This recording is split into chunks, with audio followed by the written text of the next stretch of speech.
She shivers and turns her face away, murmuring, "Forgive me, I've entered this room." Jin-Woo rises from his bed and begins to put on his shirt. The nurse observes him and asks, "Was this patient in such a condition when he arrived?" Jin-Woo nods and replies, "Yes, I'm getting discharged today." The nurse hesitates for a moment, then holds her phone out to Jin-Woo, saying, "If you don't mind, could I have your number?" Jin-Woo is taken aback by the unexpected request, but thinking it might be related to the hospital's follow-up, he agrees and shares his phone number. The scene shifts to Jin-Woo's house, where his sister is preparing to leave for college. As she heads for the door, Jin-Woo emerges from his room and inquires, "You're going to school?" His sister nods and responds, "Yes, I have classes today." "It seems you're up early." Jin-Woo affirms, "Indeed, I've been up since the morning." Jin-Woo adds, "I was working out for a bit." On their way out, he cautions her, "Be careful crossing the road, watch out for oncoming cars." Stands before her and notes, "You've grown taller. I didn't know a person's height could still increase after the age of 20. His sister responds with a chuckle, "You're saying the strangest things." "I'll head to school now, and I'll take the umbrella, although it's not supposed to rain today." Jin-Woo hands her a folding umbrella, saying, "It's not heavy, and it's always good to have it just in case." She tucks the umbrella into her bag, says goodbye, and heads off to school. Jin-Woo then gazes at his daily quest list and realizes he has only 10 kilometers left to complete. He tells himself, "I'll finish this run soon." Looking at his growing muscles, he muses, "My muscles are developing so quickly. It's astonishing how quickly my body has transformed after only a few weeks of training. The more I boost my stats, the more evident the changes become." Presently, my strength stat is at 48%, leading to a noticeable transformation in my muscles. It seems like I've invested quite a few points into my strength stats, and I'm starting to wonder if this trend continues, what my physique will ultimately look like. Jin-Woo wisely advises me to strike a balance in my stat distribution. I still have 12 points left to allocate to various stats, including balance, agility, speed, health, and essence. Despite this, I decide to allocate 2 points to strength, 8 points to agility, and 2 points to sense. At this moment, my mobile phone rings, and it's a call from what I thought was my guild, but it turns out to be my landlord. I answer the call and explain that I've been recovering from an injury sustained in a dungeon, which kept me in the hospital for a week. The landlord seems understanding and asks if I want to pay this month's rent, or let it accumulate as a due payment for next month. I assure him that I'll find a solution to transfer the money for this month's rent. After ending the call with my landlord, I contemplate the potential of having undergone a double awakening. If this is indeed the case, it opens up the opportunity for substantial earnings compared to before. My relentless training regimen is shaping me into a formidable hunter, as higher-ranked hunters are known to slay more monsters, thereby accumulating greater wealth. As your hunter rank escalates, so do your experience and power, enabling you to face more formidable creatures. The high-ranking monsters are particularly enticing, as they yield more valuable magical cores, commanding a higher market price. However, challenging high-ranking monsters requires entering high-ranking dungeons, making lower-ranked dungeons, like E and D ranks, a competitive playground due to the abundance of hunters, while top-ranked hunters are few and far between. No guild accepts E-rank hunters into their ranks. Even if someone were to take them in, they would often be relegated to roles with no real responsibility. However, now that I've experienced a double awakening, the world should view me not as an E-rank hunter, but as a formidable one. Yet, I'm hesitant because revealing my newfound strength means venturing into higher-ranked dungeons. This, in turn, would expose my double awakening, leading to inevitable gossip and mockery. While the prospect of fame and wealth lures me, I dread the watchful eyes and rumors that will undoubtedly surround me. They'll label me as a hunter with an unfair advantage, someone with a mysterious system to gain power by slaying monsters. I cannot allow that to happen. I must keep my double awakening a secret. With determination, I decide to earn some money first. I consider joining an attack force, and after applying online, I am promptly accepted. The following day, I arrive at a construction site where there are 10 hunters in the attack force. 5 of them are D-rank hunters. As I step into the group, the team leader, named Don-suk, greets me. I introduce myself as an E-rank hunter. Instantly, some hunters burst into laughter, saying, "Tell us about him, boss. He's a famous hunter, right?" Another adds, "I can't remember his name, but wasn't he the weakest one?" They continue to mock me, but the boss intervenes, emphasizing the importance of completing our attack force. The boss addresses me, reminding me that we are in a C-rank dungeon, and as an E-rank hunter, my role is non-combative. I'm tasked with carrying our equipment and supplies. Since we are short-staffed, the boss offers me a 2 lakh reward for my assistance. I observe the group and notice that there are 5 C-rank hunters and 4 D-rank hunters, in line with the rule requiring a total of 10 members, including 5 C-rank hunters. A fellow D-rank hunter approaches me and admits, "I believe we're the weakest here." He introduces himself as Jin-Woo, 22 years old, and a D-rank hunter like me. Despite our similar rank, I can't help but notice that Jin-Woo is adorned with expensive equipment. I express my surprise, wondering if he comes from a wealthy background. With everything in order, I sign the contract and ask the boss about our responsibilities. He explains that our primary task is to transport their equipment and supplies, which includes food and other essentials. I inquire about the absence of a healer, to which the boss clarifies that this is his private attack force, and we won't have a healer accompanying us. None of the healers were willing to accompany our group on this expedition. It wasn't an unusual situation for us, we often found ourselves in such circumstances. Jin-Woo glanced at the contract once more, which had a peculiar clause stating that if anything were to happen to him in the dungeon,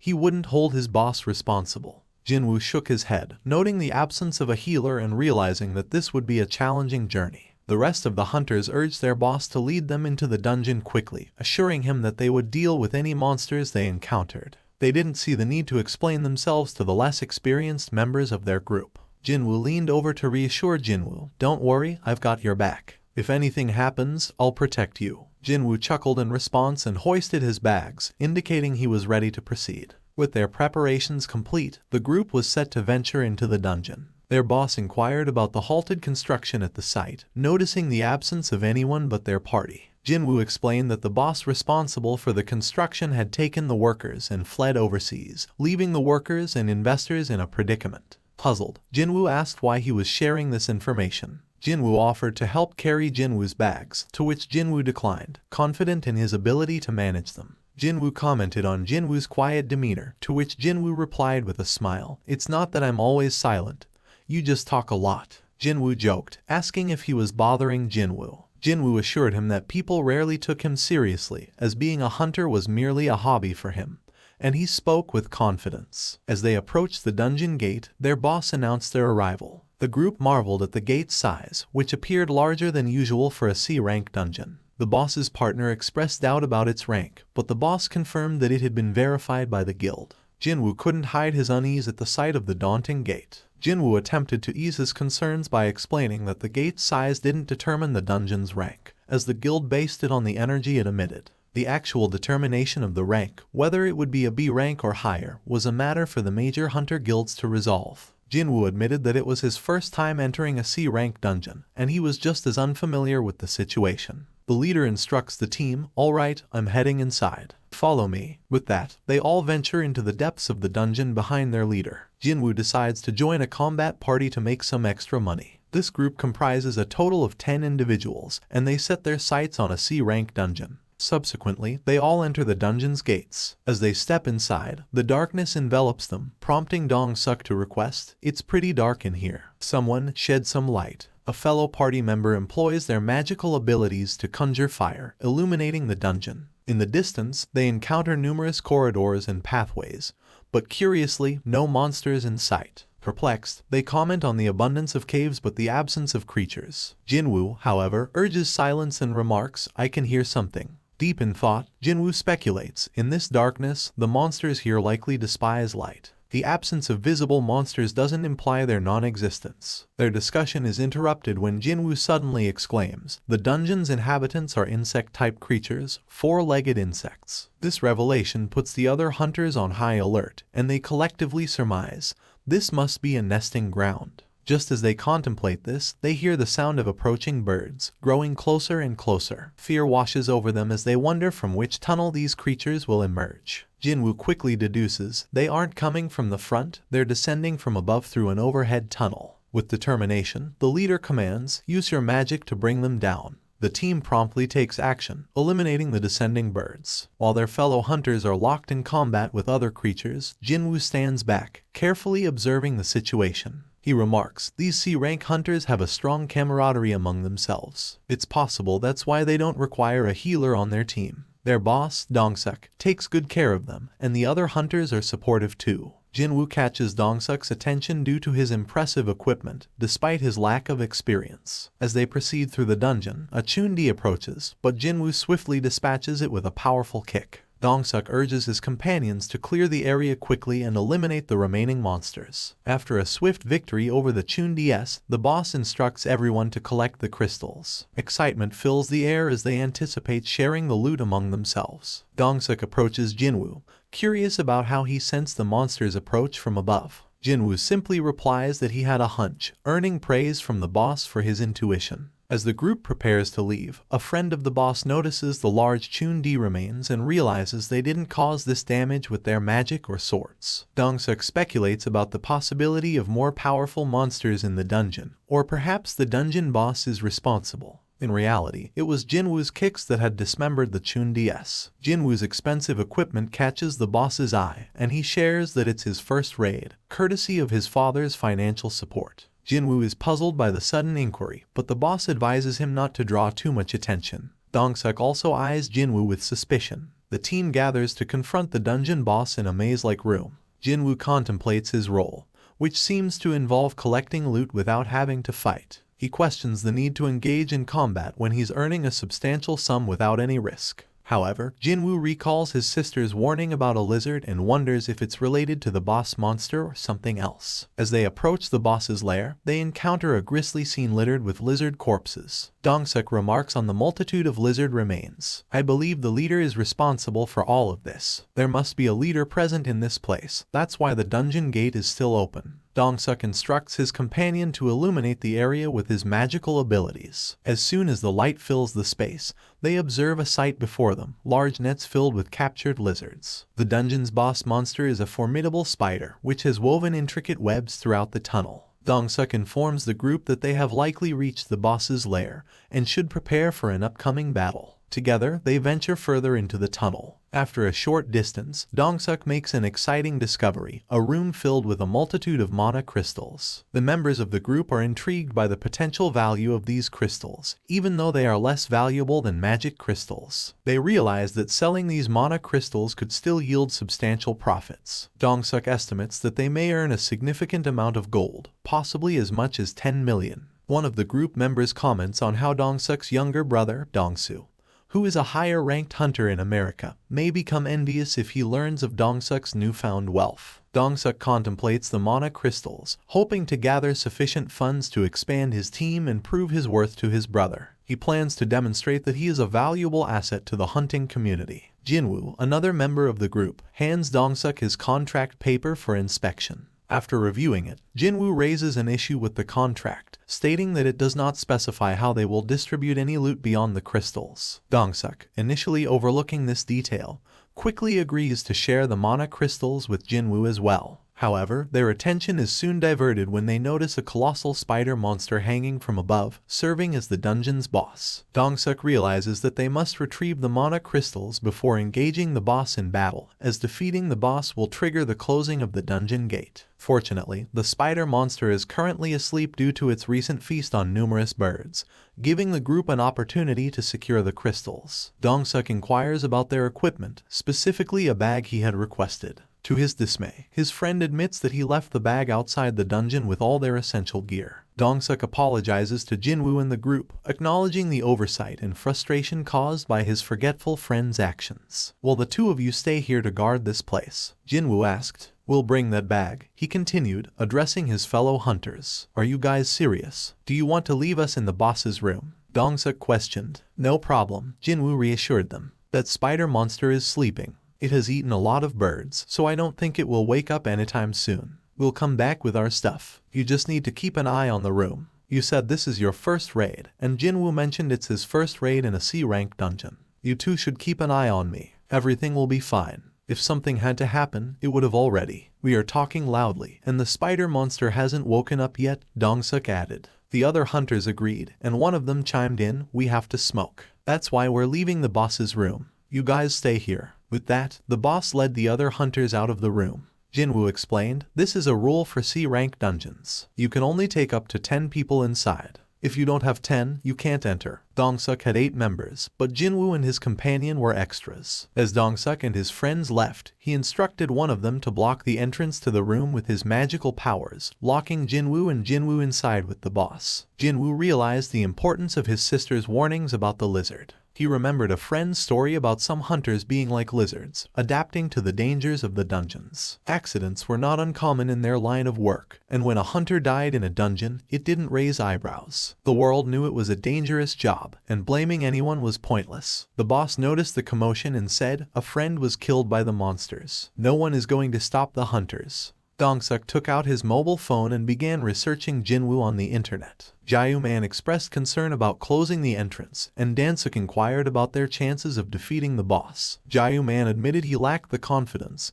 and Dan-suk shared the same sentiment. 2 low-rank hunters facing the boss in the dungeon didn't seem like a promising scenario. Jin-Woo, however, stood before them, determined to find a solution. As Jin-Woo gazes at the menacing spider monster, he can't help but notice its numerous eyes and disproportionately large legs. The creature exudes an aura of immense power. However, memories of the statue monster flash through his mind, putting things into perspective. He resolves to protect himself and urges Jin-Woo to stay behind him, reassuring, "I'll handle this." Drawing his dagger, Jin-Woo's determination is evident. Jin-Woo, puzzled, inquires, "What's your plan?" Jin-Woo responds with confidence, "I'm going to eliminate it." Though Jin-Woo's resolve is unwavering, his boss can't help but express concern. "You're just an E-rank hunter. How do you plan to face this formidable monster? Are you certain about this?" he questions. In a moment of reflection, Jin-Woo admits he's right. "Even with my double awakening, I'm still quite weak. I'm not equipped to confront this monster alone." Despite this acknowledgement, Jin-Woo's fear is notably absent. He recalls the harrowing encounter within the instant dungeon, facing an E-rank boss resembling a snake, and the D-rank boss wreaking havoc on the city afterward. The spider monster before him clearly surpasses them in power. Suddenly, the spider monster lunges, prompting Jin-Woo to retaliate with his blade. Impressed with its performance, Jin-Woo remarks, "This blade is exceptional, far superior to my previous sword." The battle between Jin-Woo and the spider monster intensifies, while onlookers, like Jin-Woo's boss, stand at a safe distance, fear coursing through their veins. Despite the dire situation, Jin-Woo clings to an inexplicable confidence. "This can't possibly be an E-rank hunter," he murmurs. His dagger strikes the spider monster's leg, but its tough, unyielding skin presents an obstacle. Jin-Woo grapples with the need for a more penetrating blow, all while avoiding the relentless strikes from the spider monster's 8 powerful legs, which are wreaking havoc on the dungeon's walls. Jin-Woo recognizes the sheer force behind the spider monster's attacks and struggles to find openings. Doubt gnaws at him. This can't be an E-rank hunter, he thinks. The monster's speed and power surpass what is typical for an E-rank hunter. Could he be a false ranker? Jin-Woo's mind races as he considers the history of false rankers, hunters who manipulate their magical abilities and choose to display a lower rank. Often, these individuals possess extraordinary strength, concealed behind a facade of lower status. Yet, they harbor a dark desire to take lives, reminiscent of psychopaths. As fear takes hold of Jin-Woo, he falls to the ground, questioning his decision to venture into this treacherous dungeon, tears welling up in his eyes. Meanwhile, the battle rages on, and Jin-Woo realizes that time is slipping away. Though it's only been a few minutes, or maybe even 10, his stamina is waning, and the monster remains largely unscathed. He knows that if he continues like this, his speed will plummet, and victory will slip through his fingers. The urgency of the situation dawns upon him, and he's resolute. He must conclude this battle swiftly. "Now it's time to utilize my dagger's unique ability," Sung Jin-Woo declared. He took a slight step back and added, "The weakest point of these monsters is their heads, and their eyes are even more vulnerable." However, before I could make my move, the spider creature launched a spear from its mouth. I swiftly leaped to evade the attack and realized it had a trump card, the ability to eject acid. If I keep enduring these assaults, my stamina will be depleted, rendering me powerless. Determined to turn the tide, Jin-Woo activated his sprint ability, enhancing his speed. I must close in on him and increase my mobility, he thought. His sprint ability boosted his speed by 30%, a development that took him by surprise. How did his speed increase so suddenly? Jin-Woo pondered. With increased agility, Jin-Woo launched an intense attack on the spider monster, activating his dagger's paralyzing effect. Yet, the spider monster displayed immense resilience, nullifying the paralyzing effect. Jin-Woo realized the urgency, muttering, "I must finish this quickly." Despite Jin-Woo's best efforts, the spider monster accelerated even further. "He's faster than before," Jin-Woo observed. "If this continues, his stamina will deplete completely." Jin-Woo attempted another assault while in motion, but the spider monster retaliated, striking his legs. Jin-Woo was sent sprawling. As the spider monster lunged, Jin-Woo accessed his in-game system and triggered his status recovery, instantly restoring his strength. He executed a powerful leap, positioning himself directly above the spider monster, and drove his dagger into the creature's eye. The dagger's effects were triggered, both the paralyzing and bleeding effects took hold. A notification window appeared, informing Jin-Woo that both effects were active, causing the enemy to lose 1% of energy every second.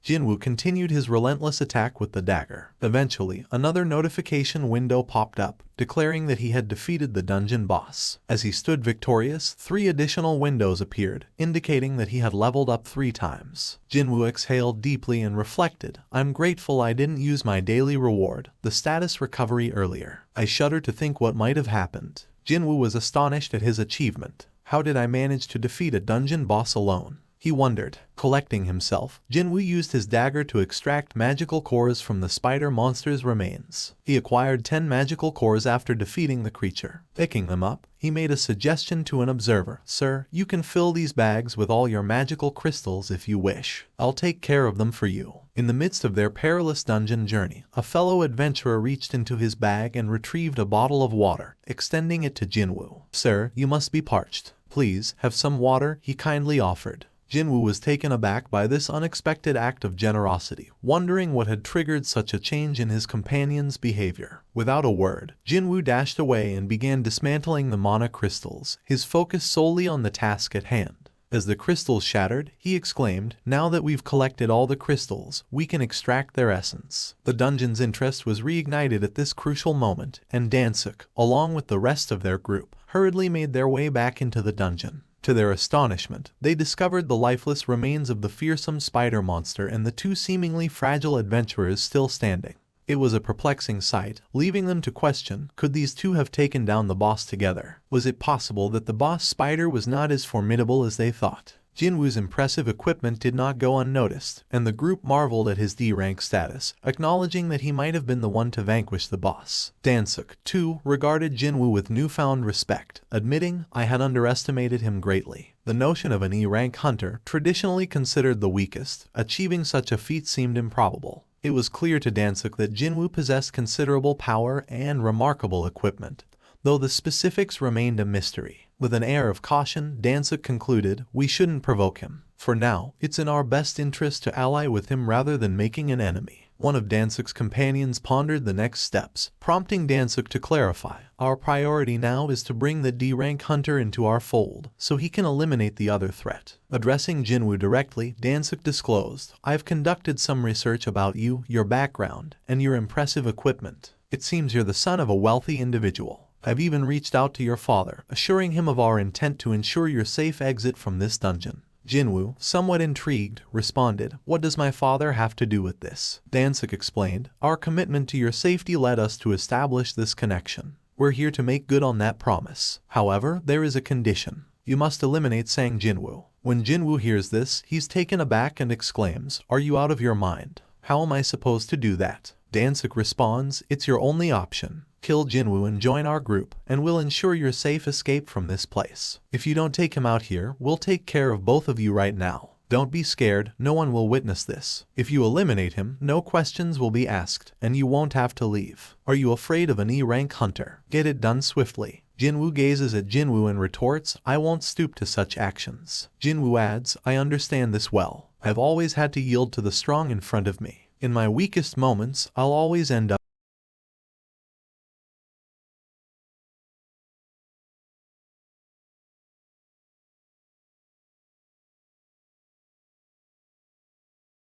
We'll ensure your safe passage out of here." Dan-suk's magician companion inquires, "What's our next move?" Dan-suk responds, "Killing a wealthy father's child won't serve us well. Let's eliminate this E-rank hunter first, and then we'll decide what's next." Dansuk unsheathes his sword and queries his group, "Have any of you ever taken a human life?" At the same time, Jin-Woo receives an urgent quest notification, outlining the mission's rules. Failure to complete this quest will result in penalties that must be fulfilled. His emergency quest instructs him to eliminate 8 adversaries. Jin-Woo was taken aback when he saw his own name displayed on the system, wondering why it was suddenly showing this information. Dangsuk's magician friend made a swift advance and launched an attack on him, resulting in a powerful explosion that sent Jin-Woo tumbling backward. Dangsuk assured Jin-Woo that his adversary was now deceased and urged him to join their side, emphasizing that he still had a chance. However, Jin-Woo, overwhelmed with emotion, responded with, "You are all killers." In an attempt to distance himself from the situation,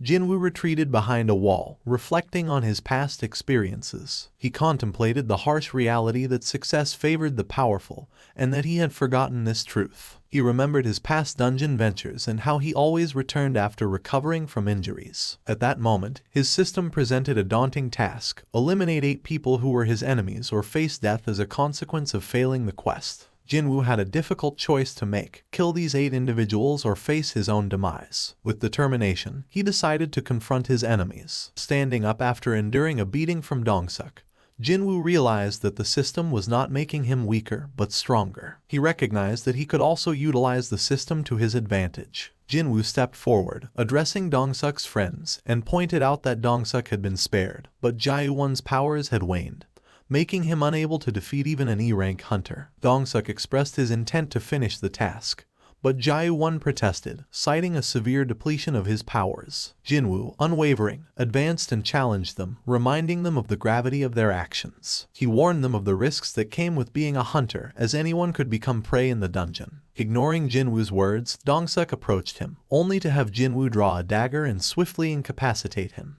A window displayed the information that he had eliminated an enemy, with 7 targets remaining. This shocking display of violence left Dangsuk's friends in disbelief as they questioned how Jin-Woo could commit such an act. Dangsuk, shocked by the events, argued that his friend was a D-rank hunter and couldn't have been defeated so easily by an E-rank hunter like Jin-Woo. Jin-Woo acknowledged that he had taken a human life, but he had acted to save himself, emphasizing that it was a matter of survival. He recognized that he needed to become stronger to avoid such dire situations in the future. Dangsuk urged his friends not to let their guard down and ordered Ji-won to attack with magical powers. However, Jin-Woo adeptly evaded the attack, swiftly moving in to disarm Ji-won. Dangsuk's other friends tried to intervene, but Jin-Woo's quick reflexes allowed him to neutralize one of them. As the situation unfolded, the remaining hunters grew more anxious, perceiving Jin-Woo's abilities as supernatural. Jin-Woo activated his dagger's palisade effect and blade effect, causing his entire body to bleed. The onlookers were astonished, wondering how such power could belong to an E-rank hunter. Jin-Woo swiftly dispatched all 7 of the dungeon's members, leaving only Dangsuk alive. Dangsuk was in disbelief, as it had taken mere seconds for Jin-Woo to eliminate 7 D-rank hunters. Dangsuk confronted Jin-Woo, expressing his frustration that Jin-Woo had concealed his true abilities and questioned if he had defeated the dungeon boss. In a fit of rage, Dangsuk asserted his strength, vowing to take on Jin-Woo. He advanced towards Jin-Woo, confident that his shield would protect him from Jin-Woo's dagger. He believed Jin-Woo to be exhausted after the battle with the dungeon boss and the killing of his 7 comrades. However, Jin-Woo surprised Dangsuk by effortlessly stopping his advance and proclaimed, "Leader Dangsuk, you underestimate me. Each battle with creatures like you only enhances my power." With a single motion, Jin-Woo incapacitated Dangsuk, leaving him bewildered. Dangsuk couldn't believe that Jin-Woo was an E-rank hunter. He suspected Jin-Woo might be a fake ranker and pleaded for his life, offering money, mana crystals, and magical crystals from the dungeon. Jin-Woo, unmoved, scolded Dangsuk for begging forgiveness from someone he had tried to kill 3 times. Dangsuk made one final attempt to intimidate Jin-Woo by mentioning his younger brother but ended up taking his own life. After dealing with Dangsuk, Jin-Woo observed his clothes, which were stained and shrinking. His body was steadily growing stronger. Jin-Woo then met with a fellow survivor and learned that the dungeon gate was about to close, prompting them to make a hasty exit. Additionally, he received rewards for completing an emergency quest, which included a status recovery, a new skill called Bloodlust, and 10 experience points. The Bloodlust skill had the unique ability to instill hope and fear in selected targets for a minute, and it could be applied to multiple targets. Meanwhile, in America, Dong-seok's brother woke from a nightmare, pondering the reason for his tears. The narrative also shifted to the investigation officers, with manager Yoojin discussing the recent events. The assistant informed Yoojin that 8 people had died in a C-rank dungeon, with only a D-rank and an E-rank hunter surviving.